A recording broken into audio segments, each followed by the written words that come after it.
So, before we move on, no, siguro, let's try to answer this, because we have gone through the, kasi ito usually questions. So, can you still remember? No?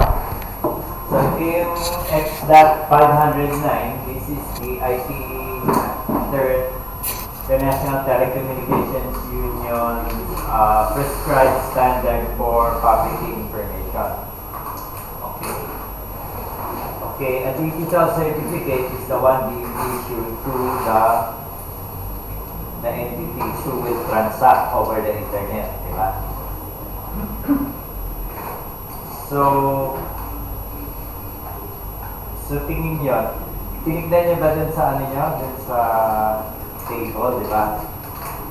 Dun sa dun sa PayPal ba yung tinignan nyo? PayPal. So, meron tayong, there is a table which contains all the contents, no?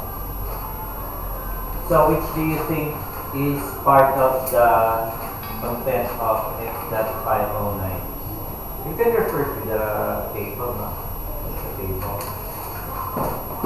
Alam niyo na kung paano, sa merong susi, mela. Oo, yun yun, So, natin yung details. Okay. So, this question referred to that. So, which one do you think does not apply to the X.500 certificate? The certificate version, the issuer of the certificate, the public key information, or the owner's symmetric key. So, yung symmetric key, yun yung, pareho yung susi, pareho yung password, Yung asymmetric, iba yung password nito, iba yung password nito. Pero, magagamit niya, pambukas. Di ba? So, yun yung beauty ng asymmetric, Yung pansusi niya, iba. Tapos yung pambukas ng kabila, iba rin ang susi, pero nabubuksan niya. No? Explain ko later on yun, why nagkaganon, Bakit iba ang susi? Yung explanation na lang natin, it's a skeleton key, The skeleton key can open it. Parang gano'n. Kahit hindi siya pareho. Oo, di ba? Yun ang, at least, a layman's explanation of it, Pero there's a scientific and mathematical explanation for that. So, who says A? Just computer,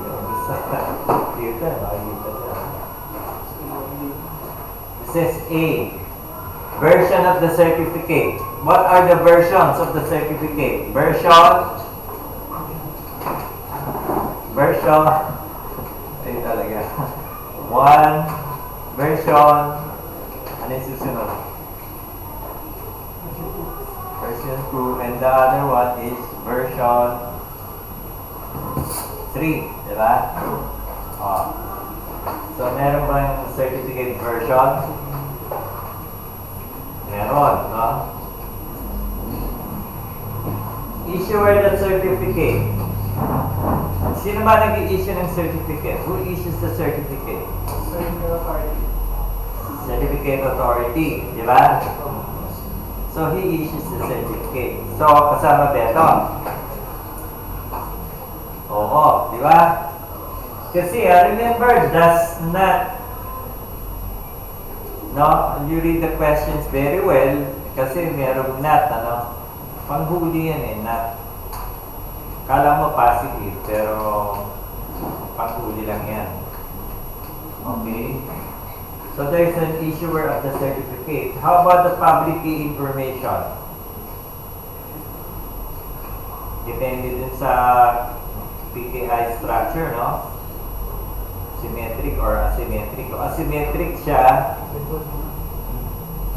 ano yung dalawang klase ng keys? Private and public, di ba? Ano yung tinatago mong key? Private. Dapat hindi mawala yun, Ano yung pinapublish mong key? Public. So, meron ba yan sa certificate? Makita niyo ba yan? Yung puro numbers, di ba? Di ba? I guess you were taught hexadecimal already. Unless hindi ka. Have you been taught hexadecimal arithmetic? Dati. Sa school. Dito, binary pa lang. Pareho naman yan, ano? Yung binary is number system based on 2. Hexadecimal is a number system based on 16, di ba? Anyway, another lesson yun, ano? To make it easier, no? Kasi sometimes, as IT people, we read, memory dumps, no? At least people who specialize in operating system reads memory dump. And the only thing that you can see in memory dumps are hexadecimal values. So you also have to be conversant on how to read hexadecimal values. Okay, ang hexadecimal value kasi in short is the shortcut of binary numbers. Kasi masyadong maraming binary, di ba? How do you say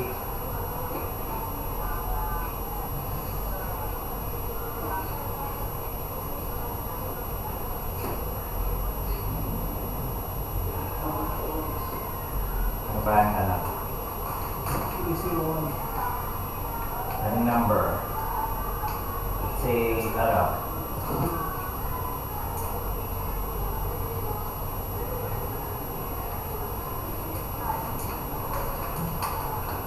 that's a binary, di ba?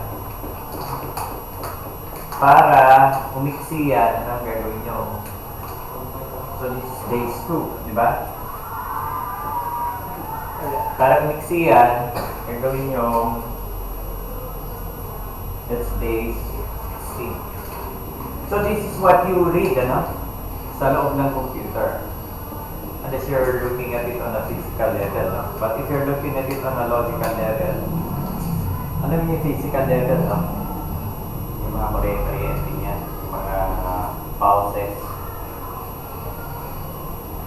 Yung logical level, when you look at it from programmers, for example, or an IT administrator, this is C1, no? Which is equivalent to okay. So it's a shortcut. So siguro you will have to as part of the initial kaya sana structure as part of your initial courses, except for those who are IT already, those venturing into should have a basic foundation on hexadecimal and octal, depende. Octal hexadecimal. Kasi sa network, also network addresses are also in hexadecimal.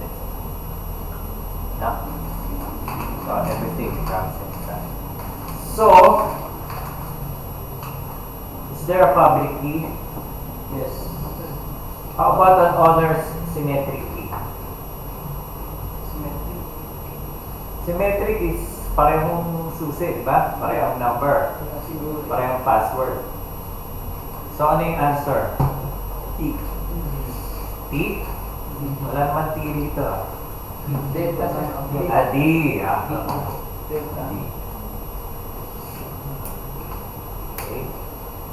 So, what items are included in a digital certificate? Yan. Pareho naman X.400. Ang basis ng digital certificate is a standard code X.509. Okay? So, yung digital certificate is pareho niyan, pero ito yung standard, So, ang nakabase itong digital certificate ito. So, select the two best answer. Again, be careful, about the phrasing and the wordings of the question. No? Tignan nyo, Best. Kasi lahat siya pwedeng tama. No? Pwedeng lahat tama. Pero, yung pinaka-best, yun yung pipiliin mo. That's prevalent, in most of these certifications. So, which one? Which two items are included in the digital certificate? Is it the user's private key?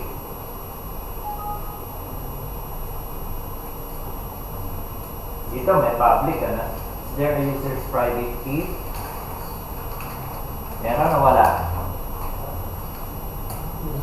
Meron?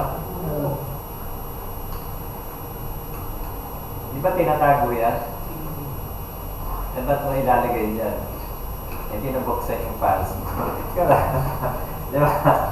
Remember pa, private pambukas yun yung yung sinisikreto mo yun hindi pwedeng makawala na sa'yo, Kahit napatayin ka, hindi mo i-give up yun, Kasi yun yung magbubukas ng mga files mo.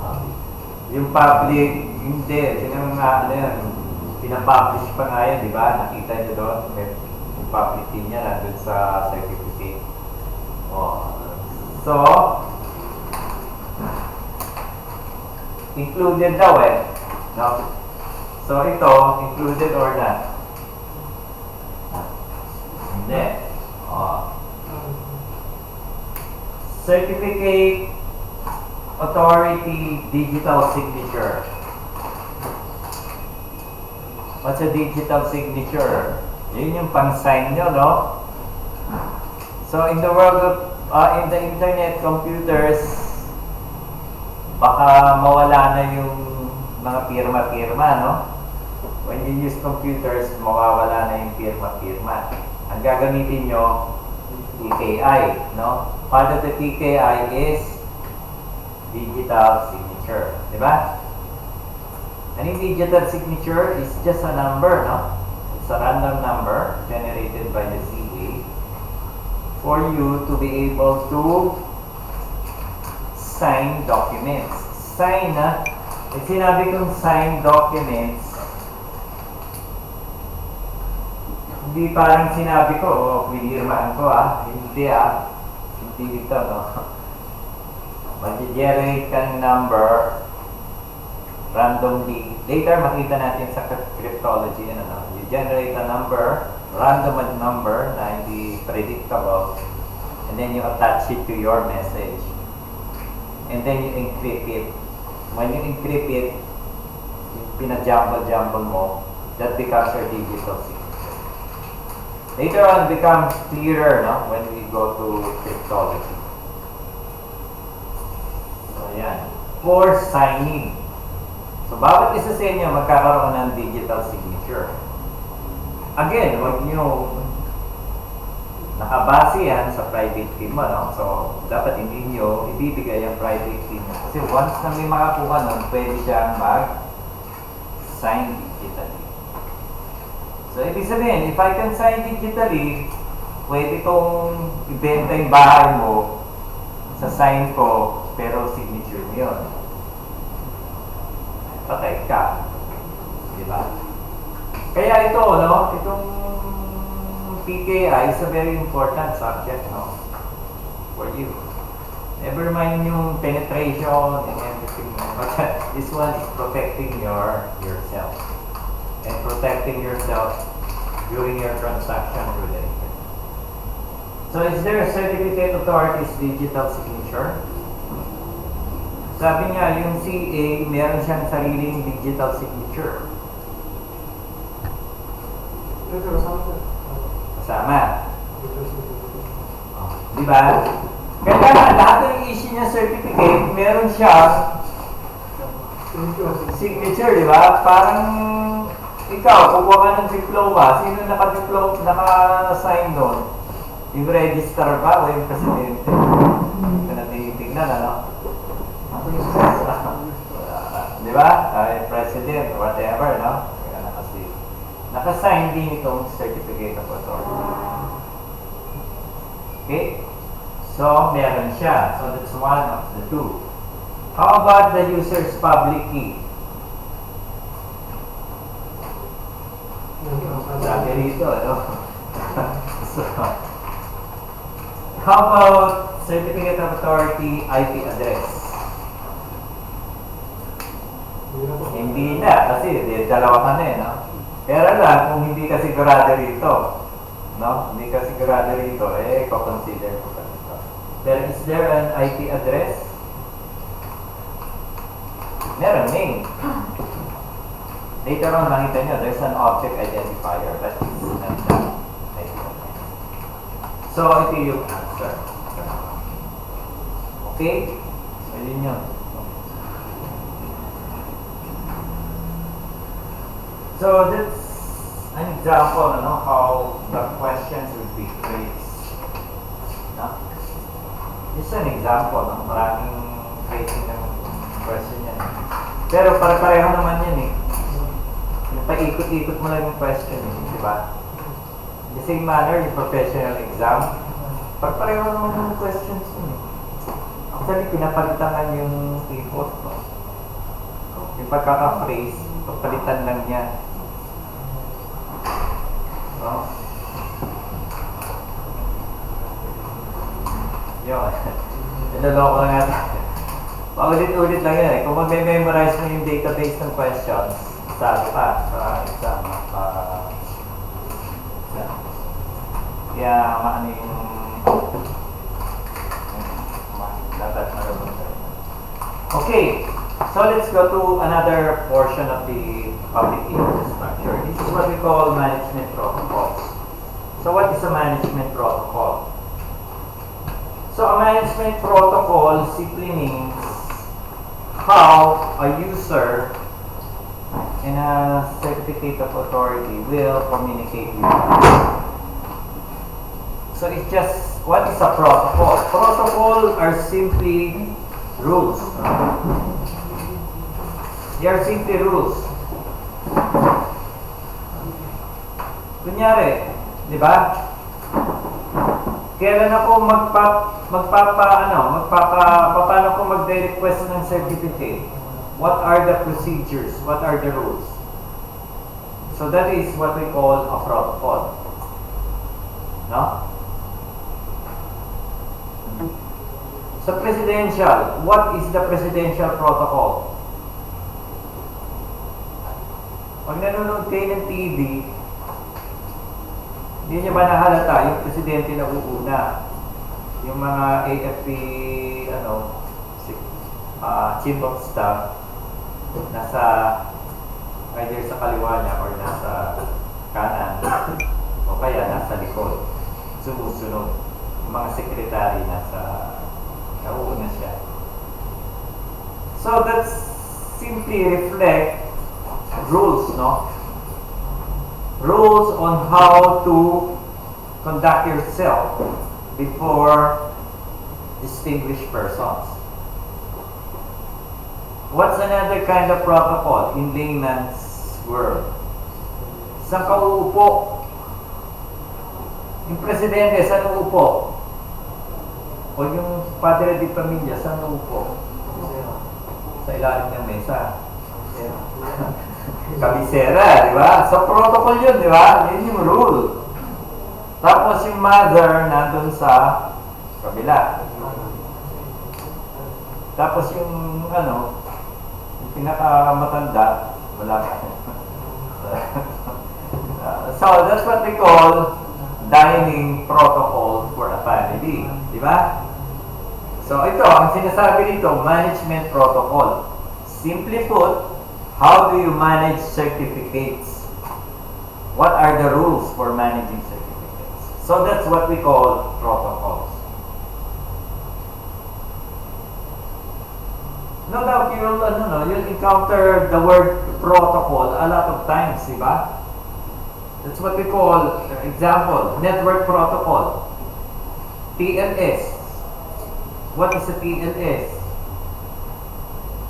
Transport Layer Security Protocol. Di ba? What is the handshake protocol? Sa network. When we try to establish the identity of a server against a client. That's handshaking. It's called a three-way handshake. Magsasabi siya, acknowledge, this is me. Please acknowledge. He will acknowledge. Acknowledge dun sa message. And then sasabihin niya, pag yes, it's your, I acknowledge you, then we can start. It's the third. Sa matter of fact, yung mga hacker, dun siya tumitira, no? Dun sa protocol na yon. Dun siya pumapasok. Kukunin niya yung acknowledgement, kukunin niya, tapos sasabihin niya, ako ito, hindi siya. Siyempre, hindi niya sasabihin. So, kukunin niya yung number. Tapos ang akala ng server, yun siya yung kausap. That's what we call man in the middle attack. No? That's the mechanics of man in the middle. So, that's an example also of our protocol. So, do you understand what a management protocol is already? So, maraming protocol, network protocol, operating system protocol, programming protocol. Dito, certificate management protocol. Okay? So, as simply put, it assists in online communication between end users and management within PKI. Remember, magpapa-issue ka ng certificate sa Certificate of Authority. Diba? So, how do we do that? Through management protocol. It could also be a messaging protocol. Messaging protocol, how do I send my certificate to you? Diba? Mag-i-issue sa certificate, pero send niya through over the internet. How do I send it? So, example of a messaging protocol is, for example, FTP, HTTP, no? Mail, email. That's how I send it sa messaging protocol. Eh, alam niyo naman siguro what's HTML, di ba? HTTP, alam niyo. Kung hindi rin, dapat may foundation course na. Dapat may foundation course na. Because when we go through security in itself, it becomes a very heavy subject. So the first thing that we have to do is, of course, lay down the foundation of terminology. Yan, sinasabi. Okay, so it's a messaging protocol. So I'm trying to laymanize it as much as possible because I know not everybody is from IT, no? Or am I wrong in my assumption? Alam ko, hindi, di ba? But these people would like to go through to the security aspects of IT. So they also have to have foundation. Pangit pag hindi mo pinag-aralan yung foundation tapos karamihan ng security tools na gagamitin mo, ini-execute mo without even knowing what it does and how it do it, how it does it. Pangit, no? Memorize ka lang ng memorize. Click dito, click doon, click 1, click 2, click 3, bubukas yung browser. There's no sense, no? You don't know the rationale behind it. So, it's a messaging protocol. That's one, FTP, HTTP, email. Sabihin nyo na kung di nyo naintindihan yung term. Email, alam nyo na yan. HTTP, yun yung pan-transfer dun sa mga internet, no? Web, browser. FTP, pag-transfer ng file, malaking file. Email, pag-transfer ng mga messages. SMTP, transfer ng mga mails. Okay? It's used for obtaining X.500 digital certification. So how do I get it? That's one of the protocols. Remember, a protocol is a set of rules and processes and procedures. Okay? In the same way you go to traffic, you try to learn to drive, there are a set of protocols. And most of those protocols are placed in the exam, no? Unless hindi kayo dumaan sa exam. Bayaran na lang yung lisensya, no? Okay, so examples of this management. Again, this is very technical. Certificate management protocol. It's a set of protocols for managing generally certificates. Certificate express message format.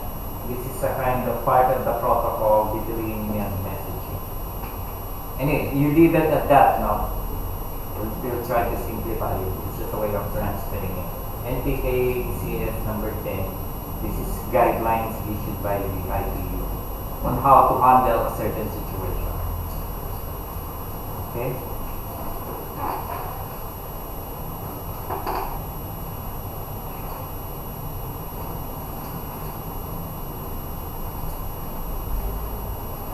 So do you have any questions here?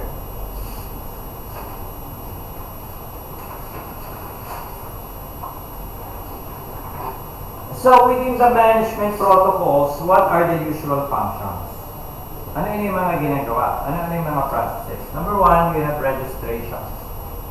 Ito, medyo this becomes evident, no? I mean, because every day we do some registration. You go to NSO or the Philippine Statistical Authority, you try to register the birth of your son. Do you have a son? Not yet. So, ganun, no? Registration is pretty common. Next, we have what we call initialization. Initialization on how you will set up your PC, no? So he will be able to receive certifications from the server, PKI. So that's setting up. We'll go into the details later. And then certification, no? They issue the certificate, send it to you. Okay? Key recovery, pag nawala mo yung key, they'll give it back to you. No? Yung problema lang noon, no?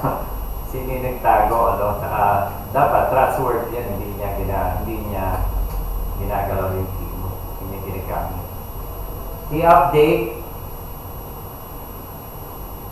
luma na, lumuluma rin yan na parang ayaw mo na, wala compromise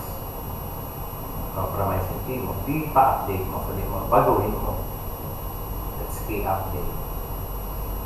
Okay, revocation, yan, nanakaw yung key ko, yung password, yung key. Paki-revoke. Kumbaga sa nahuli ka ng nagda-drive, punta ka sa LTO, i-revoke yung license mo. Di ba? Exactly the same thing. There's revocation. And cross-certification. What is cross-certification? May CA rito, may CA dyan. Gusto mong mag-connect dito sa user na sa kabilang CA. Cross-certifies it. Yes, I know this CA. O kaya, between countries, di ba? May CA sila, may CA tayo. O sila, magpo-cross certification. Yes, I know, I have connection to this. I will certify.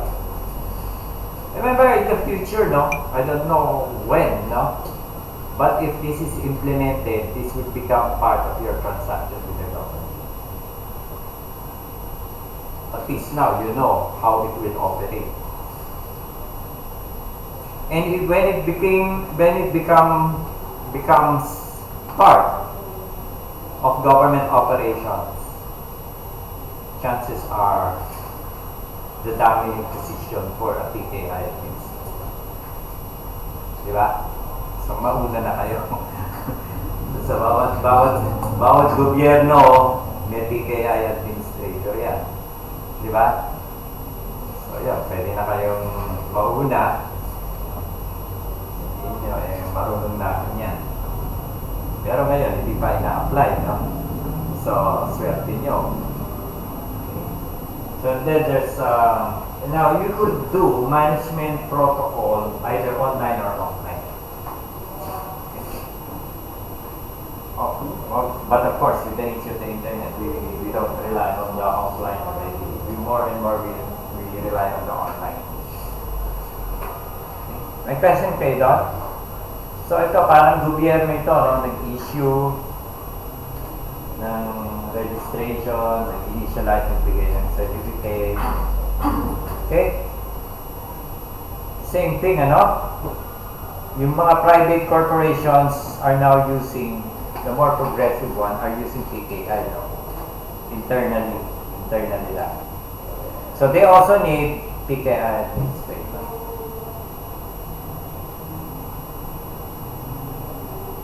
So what are the ramifications of this? Number one, as IT, pwede ka nang mamili ng gusto mong gawin. Pwede kang database administrator, di ba? System administrator, network administrator, or PKI administrator. Or security administrator, which is more broader.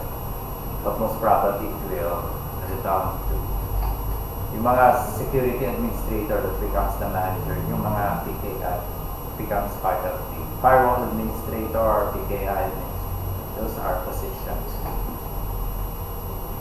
Now, in the future, PKI will be one of them.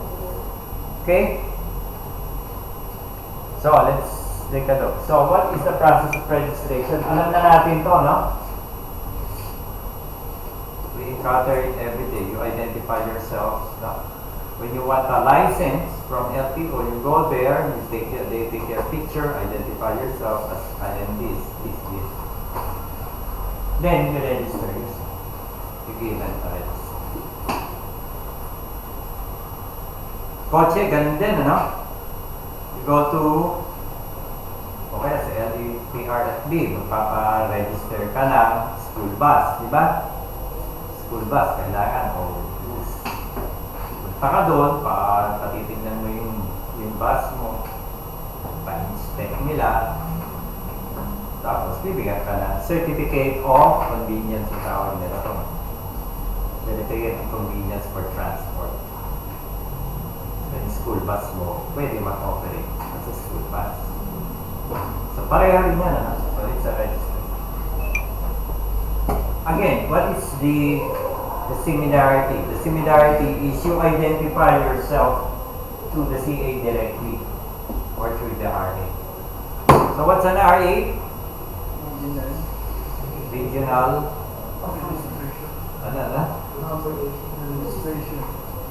Registration Authority.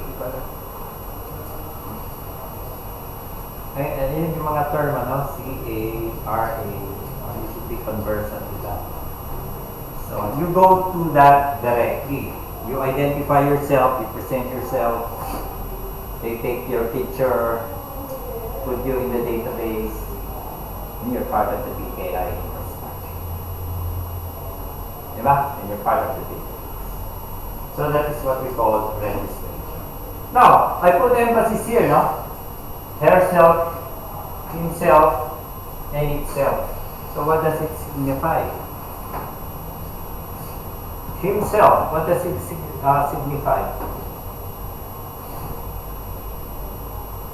So what does itself signify, you think?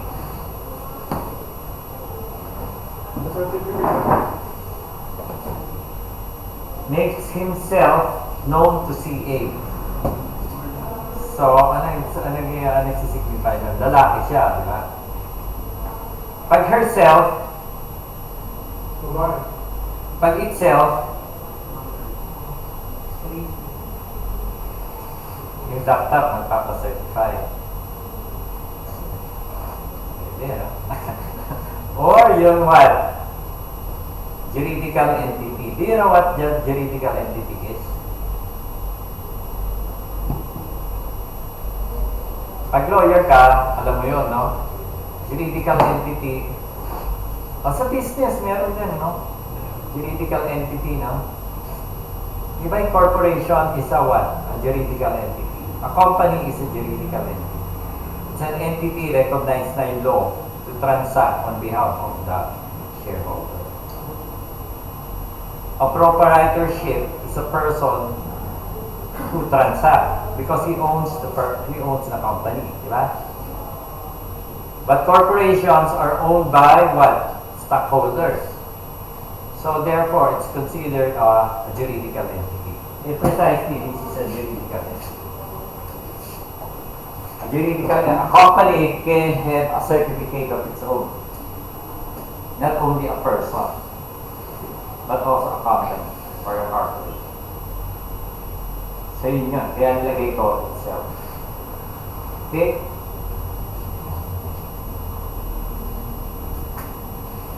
So initialization.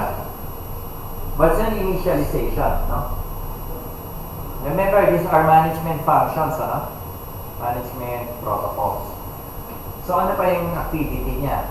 Initialization. So what does the CA do? Kunyari, ikaw yung CA administrator, ano gagawin mo? You have to initialize the key materials doon sa isang entity. Because your infrastructure, the PKI, will hold some information. No? Remember, that sa registration, nagpakilala siya, nagbigay siya ng, nagpakuha siya, nagbigay siya ng financial information, private information. So, para ma-establish yun, meron siya i-install dito. Client server, no? Sa client, may install siya para maka-access siya sa server. Diba? Ikaw, pag ano yung example ng initialization mo, mag-download ka ng app, di ba? May install yun sa tablet mo, sa PC mo. Tapos makipag-pwede ka naman. So that's a similar situation, no? Or a similar activity. Install key materials. Key materials kasi ito yung mga private, public key, di ba? Yung mga associated files. No?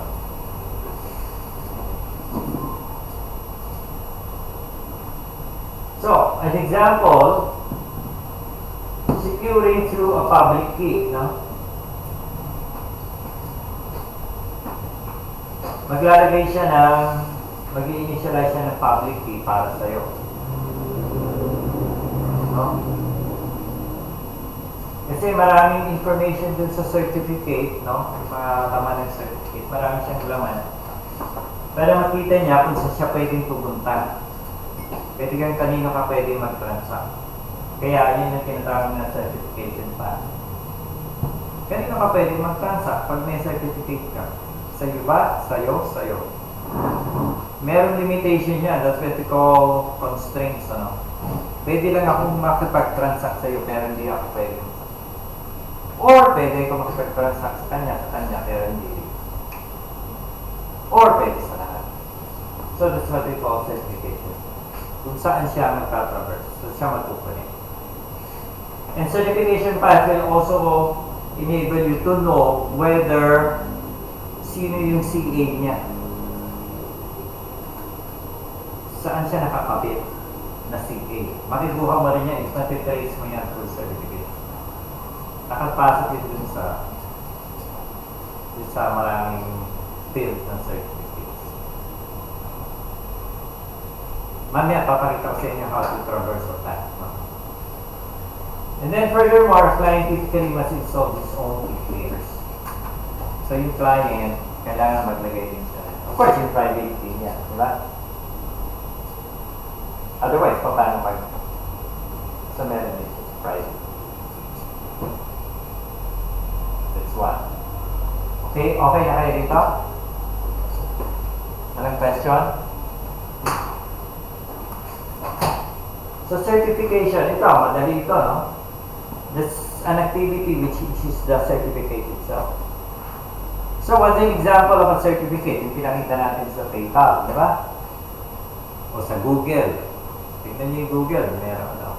Doon nyo kasi malalaman kung peke yun, no? Kasi merong one attack, it's called, ano, no? Phishing, di ba?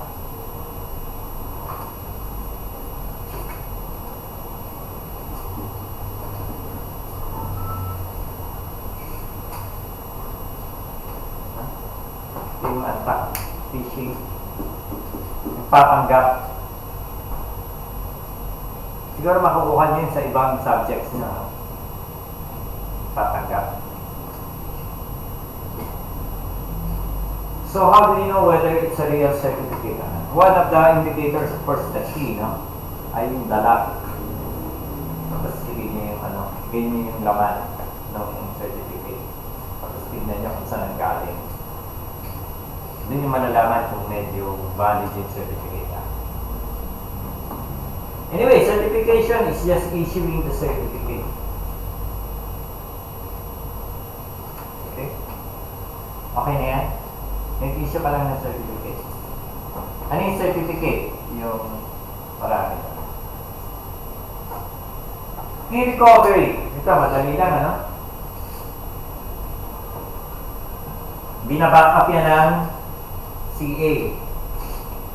Binaback up yung key mo. Pag nawala mo, pwede mong tingin. Di ba parang ano, yung password mo nakalimutan mo? Anong ginagawa mo pag nakalimutan mo yung password mo? Kunyari hindi mo na maalala, anong gagawin mo? Pari-reset na naman. So, administrator, pari-reset mo, papabago mo. Problema yan pag ano, yung offline ng ano mo, gumawa ka ng backup, tapos sinigyan mo ng password. Tapos hindi mo na matindihan kung ano yung password na nilagay mo. Ano gagawin mo?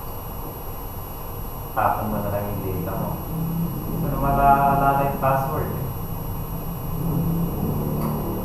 Meron silang service, no? Sasabihin na, I will back it up. Back up yung key mo.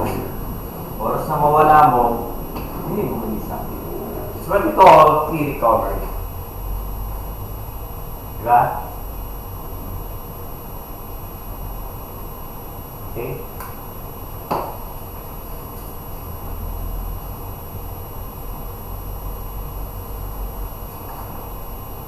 Now, yung protocol nun, how do you request for a backup and how do you get your key back?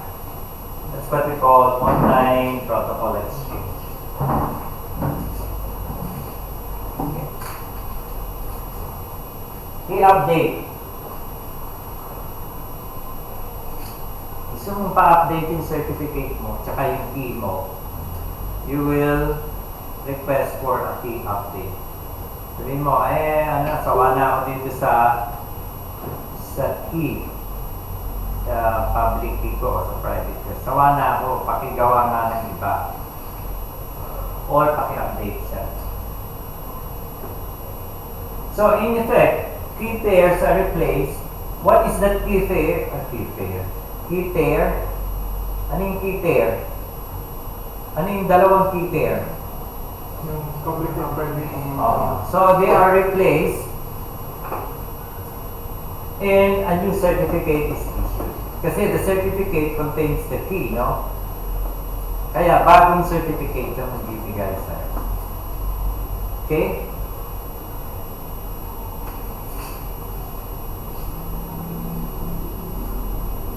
Revocation. Ito, evidence ito, no? Self-explain. Ano yung revocation? Sabi mo, na-compromise yung key ko. May nakanakaw. Paki-revocate. Paki-recall. O paki-tanggalin mo sa database na. Sabihin mo, compromise key na yan. Compromise key. Stolen key. Diba? Sabihin mo, pakitanggal na yung certificate. O kaya, pakisabi, pakipublish para gusto nga ka-transact ko. Huwag na gamitin itong certificate. Kasi wala na nakaw yung compromise yung key o certificate. Okay? Question kayo dito? And lastly, the cross-certification. When two CAs exchange information using stockage, cross-certification. Tawag yan, cross-certification. Mamaya makikita natin yan, ano? Isang CA sa Africa, isang CA sa Philippines, sabihin na sa Timbuktu, sabihin niya, gusto kong malaman kung totoo itong taong ito, makipag-transact. So, ang gagawin ng certification authority mo, makipag-cross-certify sa African Timbuktu CA. So, that's what we call cross-certification. Okay? So, malinaw?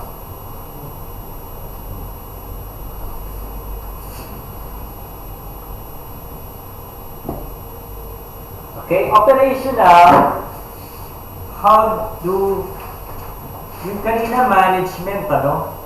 Management is a generic term. It's a very broad term that covers a lot of things, di ba? Management.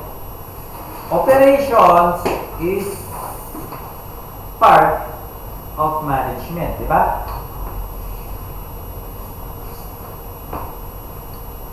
Sino yung tatrabaho dito sa computer room o sa data center?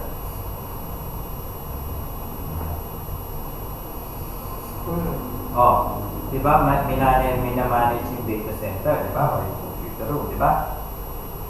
Pero sino yung nag-ooperate nun? Operator, system administrator, di ba? So that's what we call operational. Okay. So what are operational protocols? Again, it's a protocol that enables transfer of certificates and revocation status between directories and users and relying parties. How do you transfer your certificate from one entity to another person, or a person to another person, or entity to another entity? That's what we call part of the operational protocol. And how do you revoke a certain certificate? That's part of the operational protocol. Okay?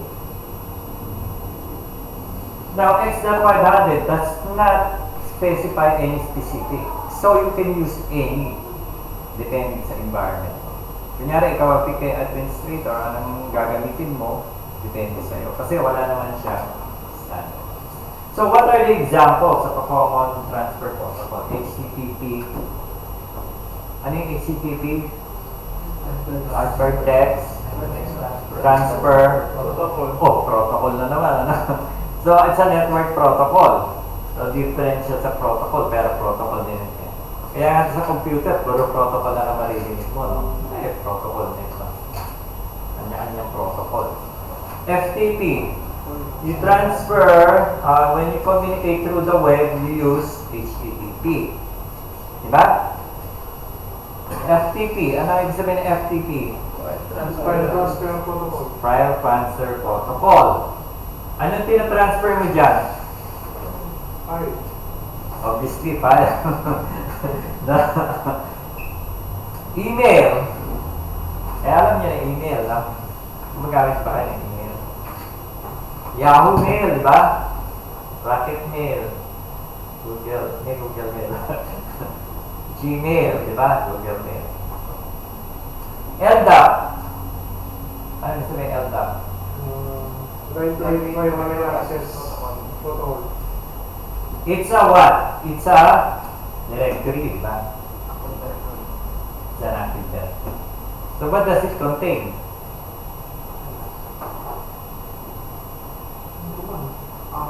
Access controls, user lists. Sa data. Parang database siya, di ba? In a way. Yeah. Metadata. Metadata. Yung nag-describe ng database. Okay. So there is no standard, so you could use any. But this one are common protocols, no? These are very common. Meron pang iba, no? Pero remember, when you use a protocol, you use one that is commonly used, di ba? Eh kasi baka hindi maintindihan ng kabila eh. Parang sinabi mo, makipag-usap pa ka sa iyo sa Ilocano, no? Yan yung tinaram mo. Okay. Hindi naman niya maintindihan, no? Kailangan, alam, dapat pareho kayo ng language or protocol. Okay? Kaya minsan, ano, pag gumawa ka ng firewall, nag-configure ka ng firewall, tapos, hindi niya maintindihan yung protocol mo, bali wala yung firewall mo. Kaya, usually, pag bumili ka ng firewall ng Cisco, bibili ka rin ng firewall na router, for example. Para pareho. O, kung pareho sila nagsusupport ng protocol na pareho, okay lang yan. Nag-uusap sila. Okay? So, ito yung example of operational protocol. No? Ikaw ito, you as an RA for a certain function, or a certain transaction, or a certain function, let's say revocation. Or nawala ko yung key ko, so key update. Diba? So pupunta tayo sa RA yun, tapos yung RA, ipapasok mo sa CA. Tapos yung CA, kukunin niya yung kung nawala akong key, kukunin niya, babalik ko sa'yo. Pero bago niya malaman yun, bago niya kunin, checkin niya muna yung X.500. Ito ba yung user ko? Ito ba yung legitimate? Di ba? Para sin-check mo. Tapos, pwede ba namin ibigay? So, just an example of an operational protocol.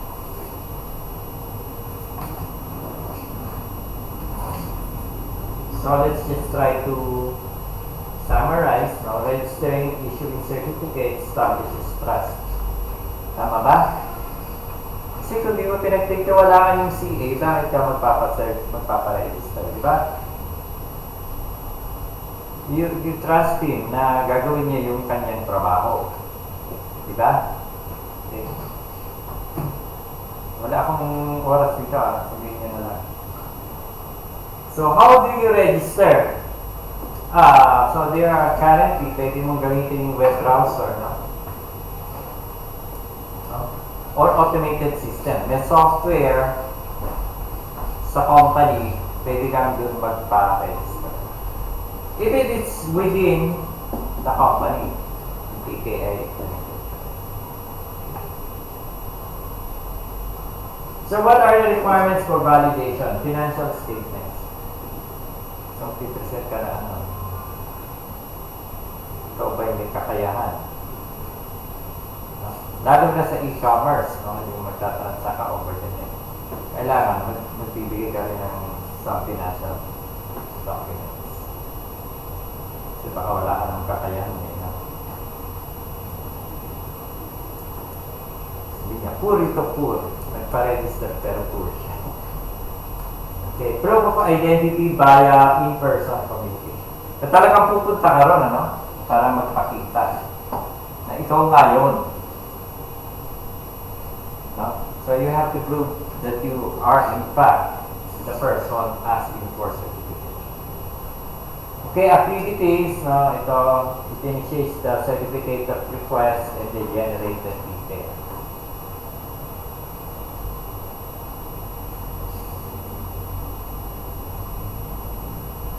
Okay. PK number 10 is a protocol, the guidelines for certificate signing request. It's assigning CA certificate. And CA will generate a key pair on behalf of the end user. So what kind of key generation is that? Remember yung dalawa? How do you generate a key? Dalawang klase. Sino mag-generate ng key? CA. Pwede ka rin mag-generate ng sarili mo, tapos bigay mo sa CA. Diba?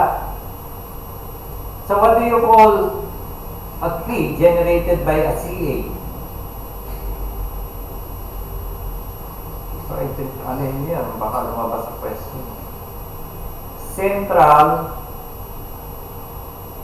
centralized key generation. Eh kung ikaw mag-generate, ano tawag mo ron? Ha? Local. Local ba? Decentralized. Decentralized? Centralized ba? May term pa ba iba? Individual? Actually, nandun sa question yan. No? Kaya lang, hindi pa natin ilalabas. O, check nyo again, no? Meron centralized, di ba? E distributed, di ba?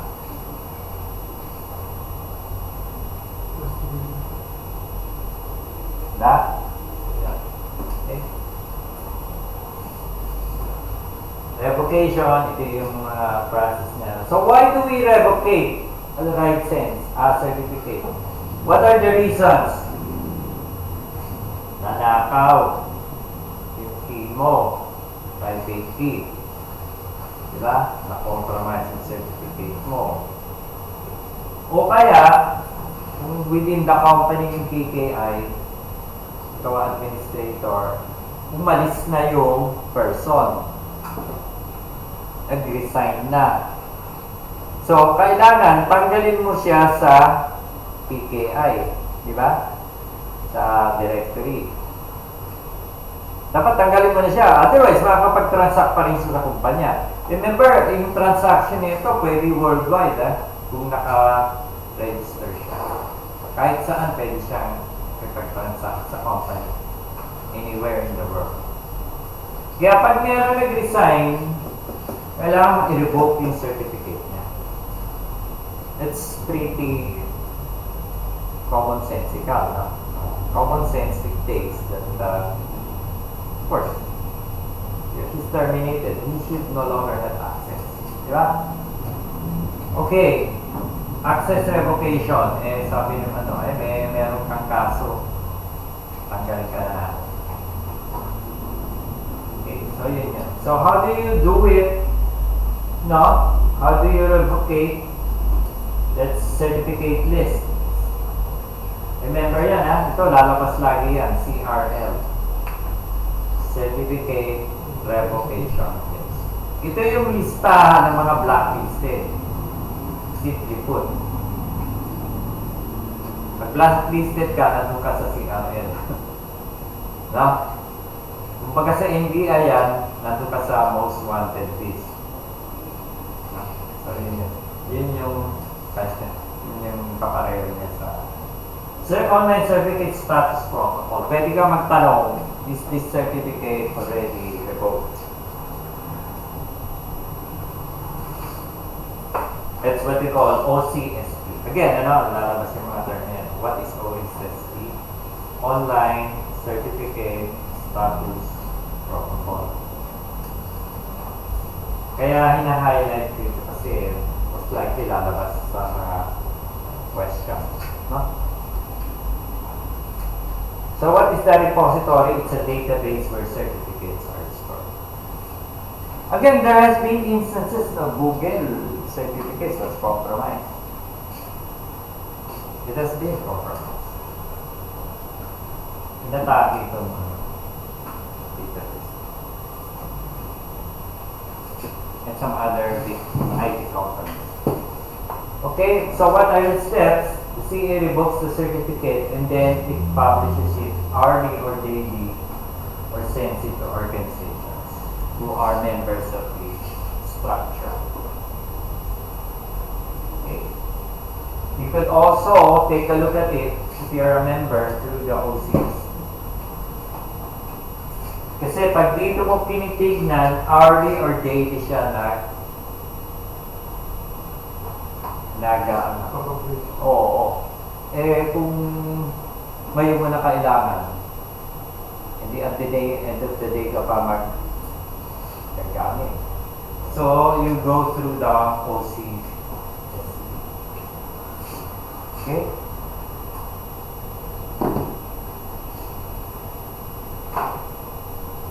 Okay? So, how do you revoke? What are the reasons again? No longer use compromise, mistakes, karoon ng mistakes, or resignation.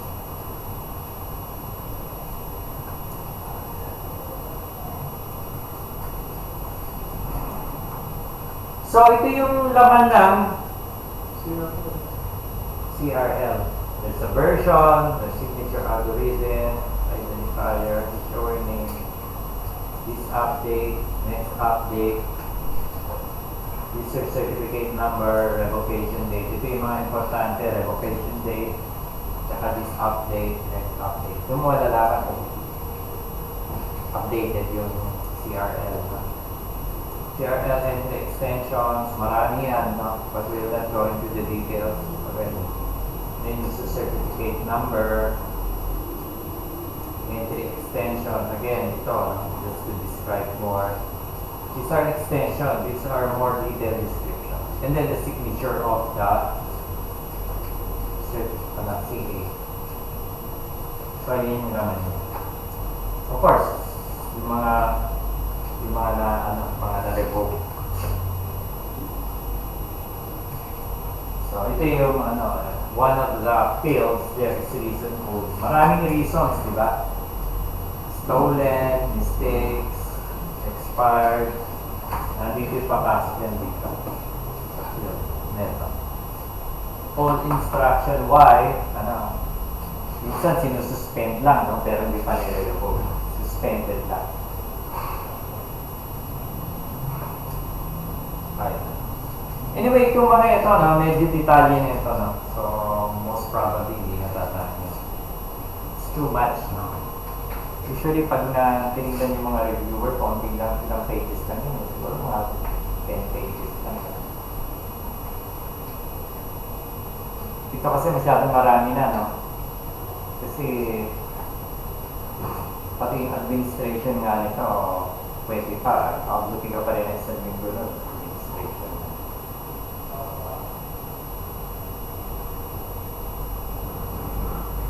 So, ito pa yung mga laman. Ito yung laman ng CRL extensions.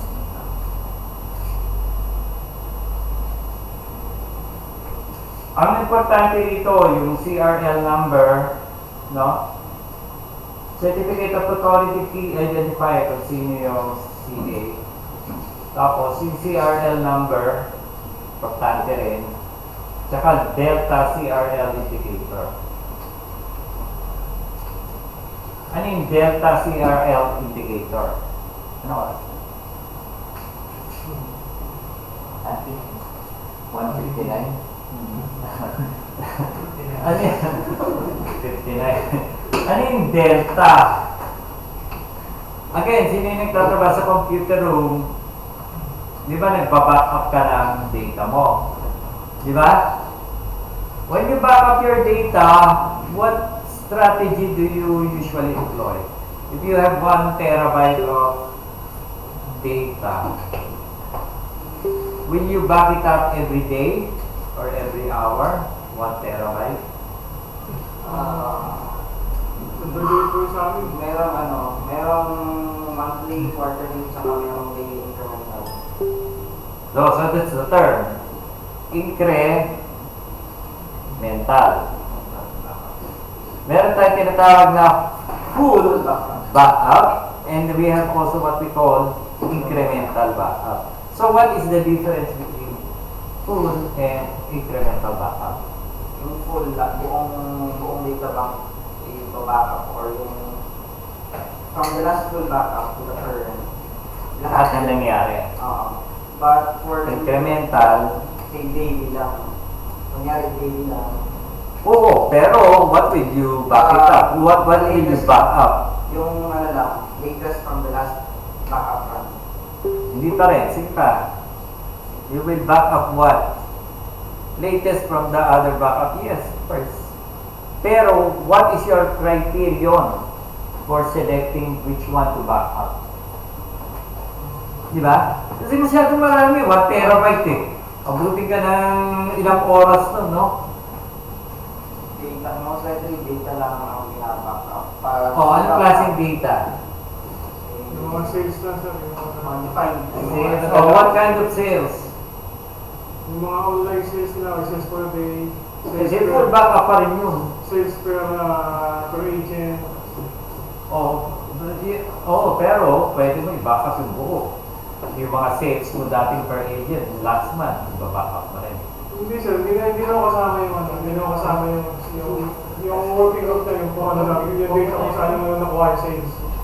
Ang backup plus is yung sales lang ng buong data pero hindi na kasama yung pinanggalingan ng sales na wala. Yung data mo sa administration, hindi na sa kasama kung saan sa galing. Yung key term doon is, ano yung key term na sinabi niya? Mental backup. Sige, ano binabackup mo sa incremental?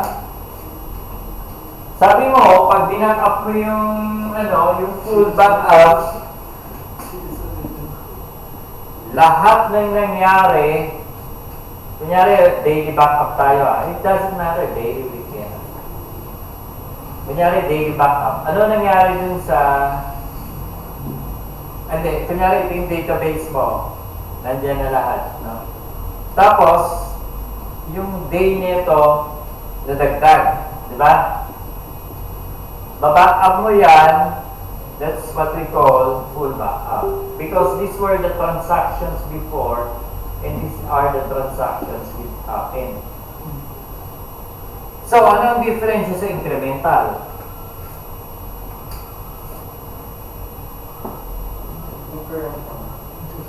Karen.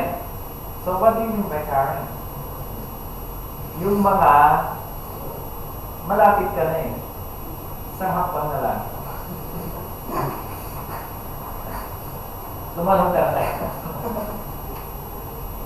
Yung mga nangyari. What do you mean mga nangyari? Qualify it for the sake of our colleagues. Ano yung mga nangyari? Mga na-update, sir. Yung mga na-update. Yung mga part lang na nagalaw. Yon! Yung mga part lang na nagalaw. Kasi meron ka na full backup nung nagalaw na. Di ba? O ang gagawin mo na lang, yung mga nagalaw lang ang babackup mo. Kasi kung ikaw yung yung system administrator, babackup mo lahat araw-araw, dinuubusan ka ng lalagyan. 1 terabyte, 1 terabyte. Hindi kung 5 araw yun, hindi 5 terabyte, hindi lang 5 terabyte kasi nag-increment, di ba? So, ang gagawin mo, para makatipid ka, ang gagawin mo, mag-incremental backup na. Di ba? Hindi sa mga lumaki sa computer, lumaki na ako dyan eh. Naging lolo na nga ako dyan. May mga tower, gano'n. Yung paano mo yung backup. So, disaster recovery also is important, yung mga backup. So, incremental, that's precisely delta. What is delta? It's an incremental, in other words. So, delta, di ba? The Greek word, delta. Delta ba? Kaya sa calculus, di ba? Meron siyang dy dx, di ba? dy incremental, di ba? So, yun. Issuing distribution point, sino nag-issue? Kasi sometimes, napakarami na niyan. Biro mo, worldwide ka, CA ka, worldwide, lahat ng nagtatransact. Kaya mo ba isang system? Yung nagang, hindi Kaya ang mangyari nun, pag-distribute nun, meron siyang tinatawag na issuing distribution point. Ibig sabihin, iba ang maglalathala para ma-cover niyang lahat, ma-publish niya. Kasi kung isa lang magpapublish yun, baka mahirapan siya mag-publish. So, ang ginagawa nila, meron siyang distribution point. So, ikaw, publish mo ito. Ikaw, i-publish mo. So, yung distribution. Okay? Nawakas na. Okay. 5. Anong number na natin? So lang na. Ha? So lang. Cross certification. Sige, CRL sa kabila.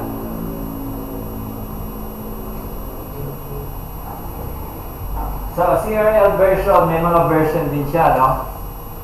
Isang protocol pa lang. CRL version, may mga version din siya. Version 1, 2, 3,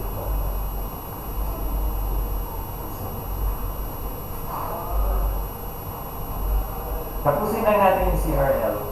Marami pa ba? Marami pa.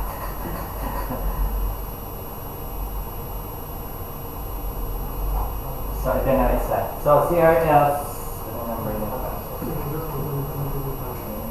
79. So, the field contains the identifier algorithm to sign the CRL. Again, kung niya mag-digital sign ka, may algorithm yan, ano? That's what we call the hashing algorithm. Later on na yan, no?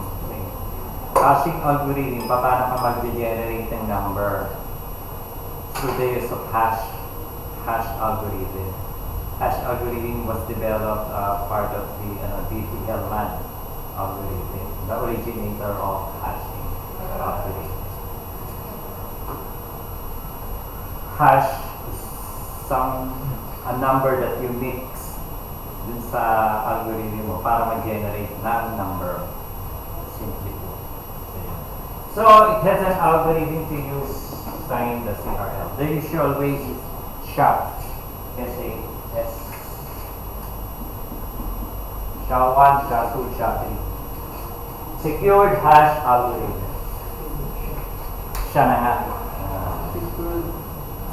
Siya 256. That means secured algorithm for 256-bit type of input.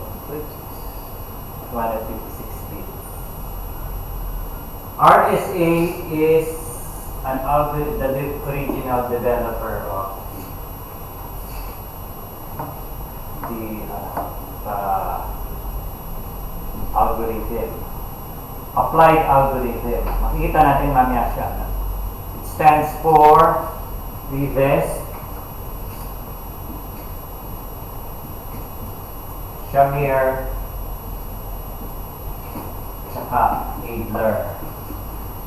These are three mathematicians who developed this algorithm. Not exactly developed, but applied the algorithm of PPL. Secure hashing dyan. Secured hash algorithm or secured hashing. Hashing. Okay? Checkin nyo, yung mga sinasabi ko, checkin nyo sa kasi baka mali na pala. Okay. So yun yung mga tatanda. Secure, RSA, SHA. Lalabas yan. Kahit sa ibang subjects. Kaya dapat medyo naintindihan nyo na yun. Kaya hindi magandang ang pumasok dun sa yung CEH. Ano yan? Yung patestin mo man, marin. Nandiyan sir yung algorithm. Marinig. Ano sir, RSA, siya. Revit, Shamir, and Adelman. Adler. Adler ba? Adlerman. Adelman po. Adlerman.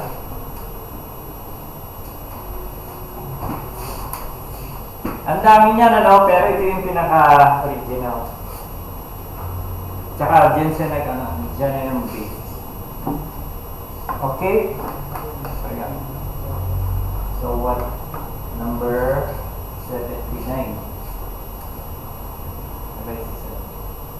Gawin na natin 80 pa. Identifies the distinguished name, X.25 entity that issued that. What is DN? Ayan, nabalabas siya. Sabi kaya, distinguished name. Ano ang distinguished name? Just a name, no? To distinguish it from somebody. Diba? Kunyari, ikaw, anong pangalan mo? Hindi ko alam, no? Ikaw matanda. So, meron kang distinguishing name, no? So, different ang name mo sa kanya. So, anyway, that's the only way, no? Sinabi lang na distinguishing name. Yun na yun. X.2500 in standard or the entity that issues the CRL. Again, what is a CRL? Certificate of vocation is Web application. Okay, so number 8. Blacklisted. Blacklisted. In short, no? Blacklisted, list of blacklisted. Sir, ba't kaya iba yung ano niya dito? Yung Yes, CRL niya? wanted, sir. Hmm? Type ko kaya yun, sir. Iba yung CRL niya. Certificate signing request. Oo nga. Mali yan, CSR yan. May CSR pa dito sa NESA. Dalawa. Status register. I-email ko nga siya, sir, kung ano yung Ay, hindi, ano yan? Marami yan. Okay. Para sa PKI, CSR natin is Certificate Signing Request. Yung isa, ano yung pangalan ng isa? Control Status register, sir. Control Status Register sa operating system yan. Diyan nakalagay yung ano, nag-aaral ba kayo ng operating system? OS? Control Status Register. So, kung ano yung current status nung address nung ine-execute. Currently being executed by the CPU. Anong status niya? Waiting ba siya? O sino yung ano, interrupt modes, no? Is it waiting? Is it suspended? Is there an interruption? So it's program status wording. Sometimes it's called in another lingo, program status. So yun yung mga detalye na nasa loob ng computer. Kaya nga, mas maganda pag magsi-security ka, marami ka rin alam, no, sa mga sa aspects ng computer. Kasi dun ina-atake. Dun sa okay? Okay. So maraming ano yan ha, maraming ganyang term, pero it applies to a different situation. Sa atin, CSR, Certificate Signing Request, yun yung nag-a-apply sa atin. Marami talaga yan. Maraming pare-pareho na nga. Kasi acronym lang naman yan. Okay? So, that's it. No? Kasi marami pa yan talaga. Kaya lang, of course, hindi naman natin pupuntahan yung mga administration portion, programming portion. May programming pa rin yan, eh. Kaya lang, hindi na tayo pupunta. You will only know what is necessary for you to take the exam. Okay? Sometimes I go beyond, no? Just to explain it. Okay? So, thank you very much.